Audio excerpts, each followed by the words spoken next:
Graça e paz, meus queridos irmãos. Vamos iniciar nosso estudo de instrução. Eu vou parar um pouquinho com os estudos que nós estávamos tendo, né, baseados em Cristianismo Descomplicado, do reverendo Augusto Nicodemos. Nós vamos dar uma parada. Vimos o último estudo sobre cremar ou sepultar, né?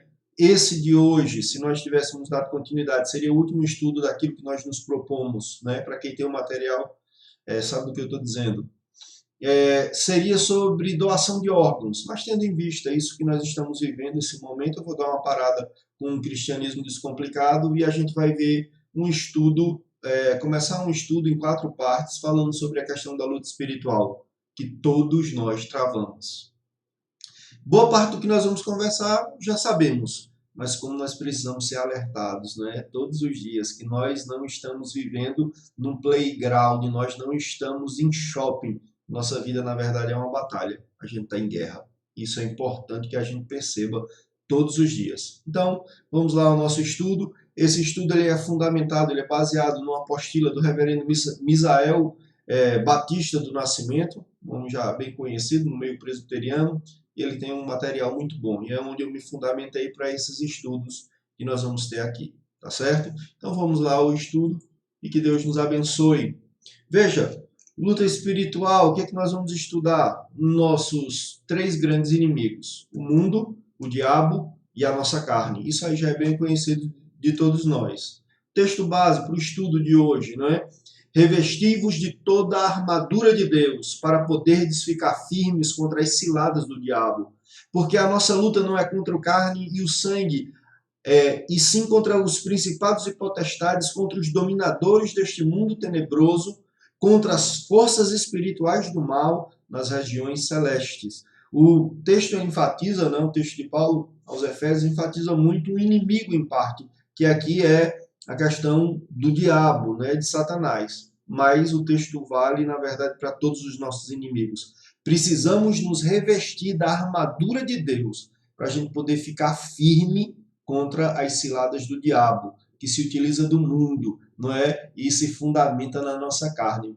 Quando nós caímos com base na nossa carne, nos nossos desejos pecaminosos.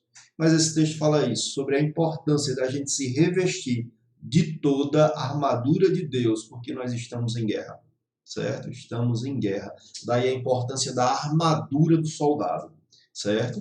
Veja, ao longo de toda a Bíblia, nós encontramos o registro de homens e mulheres de Deus que enfrentaram inúmeras lutas. Isso é muito patente.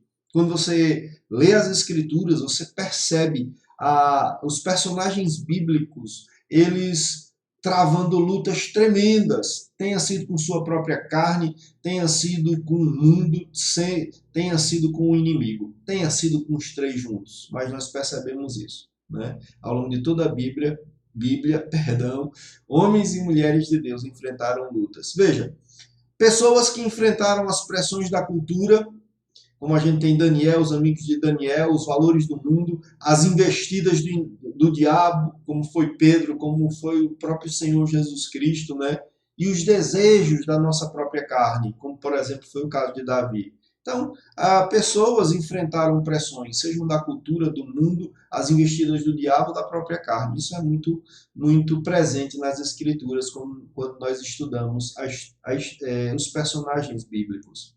Veja, alguns desses personagens, eles venceram as lutas que travaram, outros sucumbiram diante da tentação. Nós poderíamos dizer esses que venceram tais lutas, provas colocadas ali até mesmo por Deus. A gente pode citar Abraão, com Isaac, que ele estava disposto a fazer aquilo que Deus ordenou, não fez porque Deus o parou, no tempo oportuno para que não fizesse aquilo, mas ele travou uma luta que para Abraão o coração dele não devia estar calminho não, porque era o seu filho, seu único filho, Isaac, que estava ali para ser sacrificado, mas venceu. Alguém que só sucumbiu diante da tentação, a gente pode colocar o caso clássico de Davi com Batseba. Davi olha e ele desconsidera, na verdade, tudo que Deus fez para com ele e ainda assim cai na tentação e manda chamar aquela mulher e se deita com ela. Ele sucumbiu diante do seu pior inimigo, que era ele mesmo, seus desejos. Veja, daí porque precisamos ter plena consciência da luta que travamos todos os dias para nos mantermos firmes, apegados à graça e à misericórdia de Deus. Sabe o que é triste para um pastor, né? Ver homens e mulheres de Deus caindo no meio da batalha. Às vezes você vê pessoas com tanto potencial, pessoas de Deus, pessoas que Deus ama, que amam a Deus, mas que por não observarem esses inimigos, por darem lugar à sua carne, por olharem demais para o mundo, por darem brechas ao inimigo, têm caído, né, diante ali das fileiras da batalha. E isso não é para acontecer, meus queridos, porque quando nós caímos, só Deus para nos levantar, para nos dar novamente a motivação, o desejo, a alegria da salvação, como bem experimentou Davi. 10 princípios para a vitória na luta espiritual. A proposta desse estudo aqui é que nós tenhamos uma introdução, certo? Então, 10 princípios importantes para vencermos essa luta, essa batalha, essa guerra que todos nós travamos, certo? Todos nós, sem exceção. E vai ser assim até o dia de Cristo Jesus, até Ele nos chamar por meio da morte ou voltar antes, nós vamos estar nessa luta, tá certo? Não tem idade para isso. Então, primeira coisa, primeiro princípio para essa vitória. Coloque sua mente e seu coração na pessoa de Deus. Né? Ele tem que ser o centro das nossas vidas, como colocava aí no versículo, né, que decorei, o primeiro, que fala, não foi o primeiro não, eu ainda vou colocar para vocês, né? O primeiro é tudo posso naquele que me fortalece, mas um dos versículos, se eu não me engano é o terceiro, ele vai dizer que tudo que venhamos a fazer, seja em palavra, seja em ação, temos que fazer para Deus, para a glória de Deus, né? Nós precisamos glorificar, quer comais, quer bebais, quer façais qualquer outra coisa, faça para a glória de Deus. De modo que o primeiro princípio para a vitória é coloque sua mente e seu coração em Deus. Muitas vezes quando nós tiramos os olhos de Deus e colocamos, por exemplo, no mundo, nas coisas do mundo, nós perecemos. Essa é a experiência do apóstolo Pedro, né? Quando Jesus Cristo está caminhando sobre as águas, indo alta madrugada, aqueles discípulos lutando com aquela tempestade, e aí eles começam ali, quando vem Jesus, aquele vulto branco, talvez ali brilhoso, né? Alta madrugada, eles naquele receio de morrerem por conta da tempestade, Jesus aparece, eles começam a gritar, e aí Jesus diz, tenham calma, sou eu, não temam. E aí Pedro, sempre mais afoito, ele diz, né? Mas Senhor, se de fato for o Senhor, me mande ter contigo. E Jesus diz, venha. E aquele homem, ele sai daquele barco, pisa naquelas águas e, como Jesus, ele não afunda, ele vai andando ali a Jesus Cristo. Mas quando ele tira os olhos de Deus, quando ele tira os olhos de Cristo e ele passa a olhar simplesmente para a tempestade, para a força do vento, para a revolta do mar, quando ele tira os olhos de Deus, tira os olhos de Cristo, ele começa a afundar. E é quando Jesus toma pela mão e diz, homem de pequena fé, por que tu duvidaste?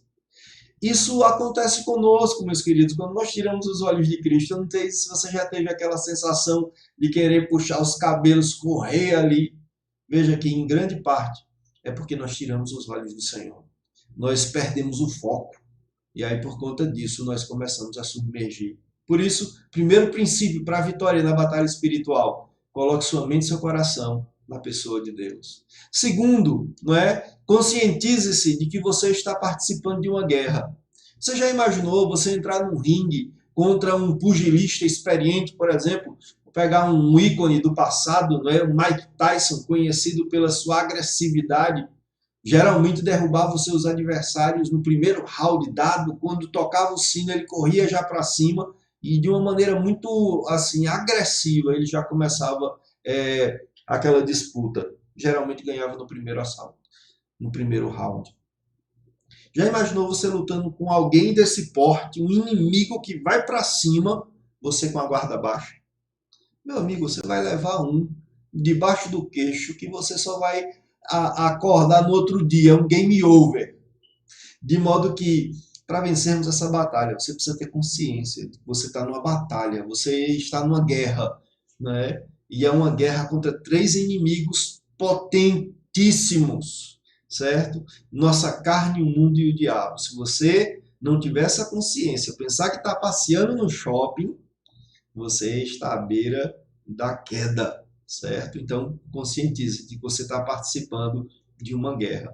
Outra coisa, conheça a si mesmo, não é? Tão falado nas Escrituras. Quando nós não conhecemos a nós mesmos, meus queridos, não é? Nós estamos também muito perto do abismo, porque quando nós não conhecemos a nós mesmos, nós pensamos que somos o que nunca fomos. A gente pensa que é forte, a gente é afoito, a gente muitas vezes sem conhecer nossos pontos fracos, sem levar em consideração nossos pontos fracos. E aqui, mais uma vez, entra Davi. Né?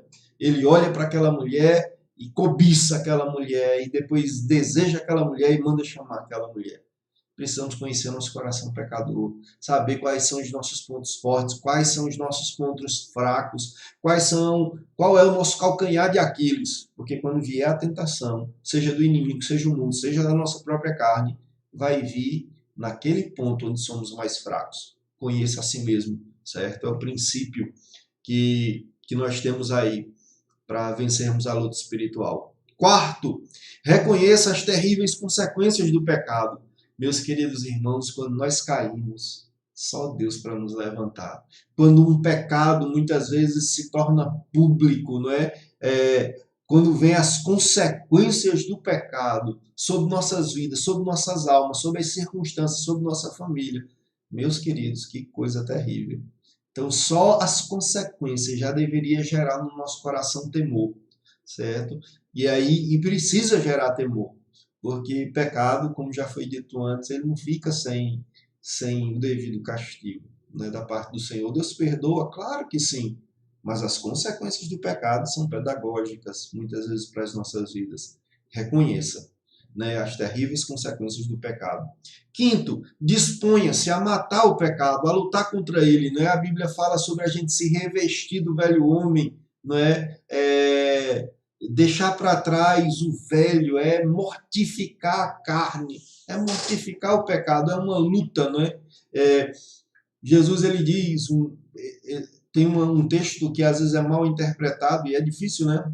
Quando Jesus diz assim, se o teu olho direito te faz tropeçar, arranque-o de ti, porque é melhor você entrar no céu com um dos teus olhos do que com os dois e ir para o inferno. Jesus está dizendo o quê? Que a gente precisa, se o nosso olho está vendo o que não deve ver, fazendo a gente pecar, a gente tem que arrancar o bichinho. O problema é a gente sabe que não está no olho. Né? E o que Jesus quer dizer? Que nós precisamos ser radicais com o pecado, certo? Nós precisamos extirpá-lo, tirá-lo, matá-lo, porque se a gente não fizer isso, talvez ele faça isso com a gente, né? Ele nos mate. E o pecado, ele é mortal, ele traz a morte espiritual, nós sabemos disso. Veja, não seja ingênuo em relação ao mundo. Essa estrutura que nós estamos vivendo, por exemplo, hoje, né, política, por exemplo, que não tem nada de questão isenta, a gente precisa acordar, a gente não pode ser menino, não é? Diante de tantas coisas que estão acontecendo, um tribunal, por exemplo, de justiça que não é isento dos seus pressupostos, não é? Julga de uma maneira não isenta, mas muitas vezes de uma maneira assim, de acordo com seus pressupostos, não é? A gente precisa ter consciência que muita coisa que vem sobre nossas vidas tem o dedo do inimigo, é uma estrutura montada para nos afastarmos de Deus. Né? Não seja ingênuo em relação ao mundo. Esse é um princípio para a vitória espiritual. Veja, não subestime nem dê valor exagerado a Satanás. A gente muitas vezes assiste os filmes de Hollywood e parece que Deus está lutando com o diabo está lutando em pé de igualdade com Deus. Isso não existe, na verdade. Né? O inimigo é um inimigo, é extremamente feroz, é um leão que ruge buscando alguém para devorar. Mas em relação a Deus, ele não tem uma comparação em termos de poder, certo? E às vezes se dá muito crédito exagerado ao inimigo, quando na verdade ele não tem. tudo isso, né? Ele não tem todo esse poder, certo? Não subestime nem dê valor demais. Uma coisa é você dar valor de exagerado demais. Qualquer coisa foi o inimigo. Você leva uma topada, foi o inimigo. Outra coisa é o que muitas vezes eu tenho visto as pessoas fazerem, muitos crentes, brincando com o inimigo, né? Brincando com o inimigo. Não subestime. Não dê valor demais. Agora, não subestime, porque subestimar o inimigo é estar prestes, né, a ser nocauteado por ele. Porque é um adversário, não de Deus, mas da gente, certo? Não subestime. Outra coisa, utilize os recursos divinos para mortificar e vencer o pecado. Deus nos deu ferramentas, nos deu ferramentas, não é, para lutarmos, né? Aquela questão lá da armadura que nós precisamos vestir, porque como soldado já imaginou a gente ir completamente despido dessa proteção? Você está lutando sem capacete, sem couraça, sem os devidos sapatos, sem o escudo, sem a espada. Meus irmãos, que batalha é essa? Qualquer coisa vai nos atingir. De modo que vamos utilizar os recursos que Deus nos deu, né, para vencermos o diabo, para estarmos firmes, né, inabaláveis.